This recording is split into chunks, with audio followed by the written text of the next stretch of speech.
Scene 1. The crime scene. Detective Adrian Wells stood in Emma Caldwell's dining room. Everything was in place. The table was set for two. A candle still flickered. A glass of wine untouched. But Emma, gone. No signs of struggle, no forced entry, no footprints. Security footage showed no one entered, no one left. And yet, at 8:43 p.m., the house had recorded voices. Adrian plays the tape recorder in front of him. It's a conversation between Emma and an unknown person. Emma shrieks out of shock. "Why are you here? I wasn't expecting you." The unknown voice says angrily, "I don't need your permission to do what I want. Please leave before I call the cops," Emma says with a shivering voice. The room is then filled with scary silence. Then the voice, now closer. "You ruined my life." The chair toppled violently as Emma was yanked backwards. Then Emma screamed, and then deafening silence filled the room.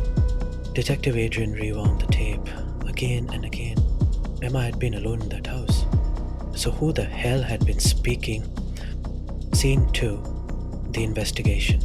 Emma's records showed an unusual increase in therapy sessions over the past 6 months.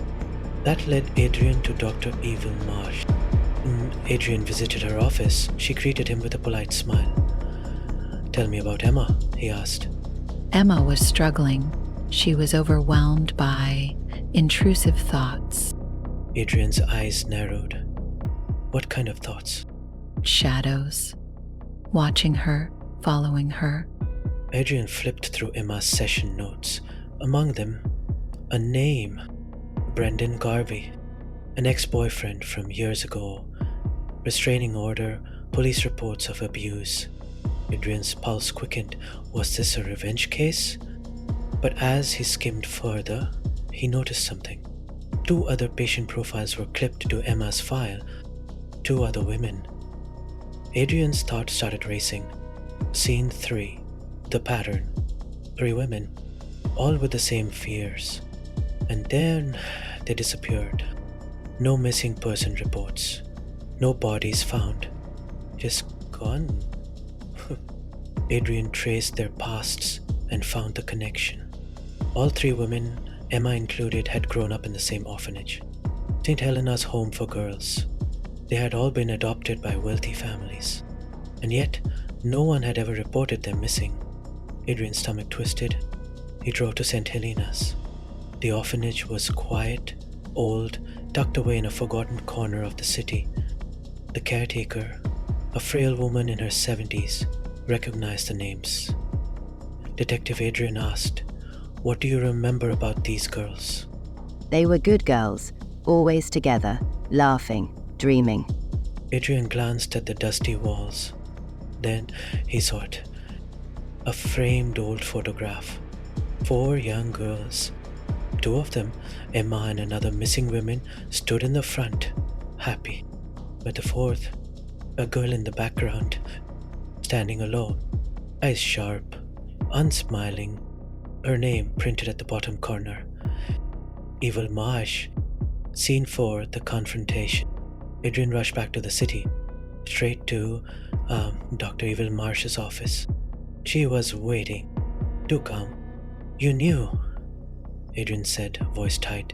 "You knew they were connected, that they had all disappeared." She just smiled. "They didn't disappear, Detective."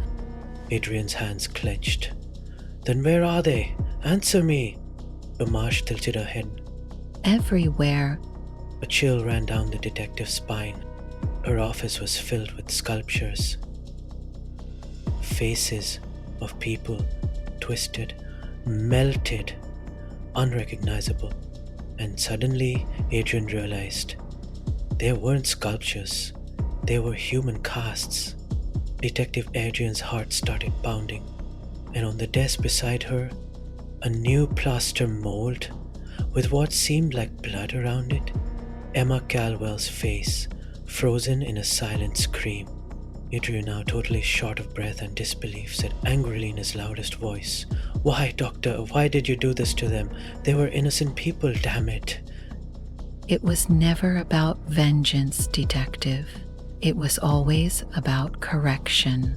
Those pretty girls always got everything when they actually deserved nothing. They came to me because their minds were troubled. I fixed their faces too.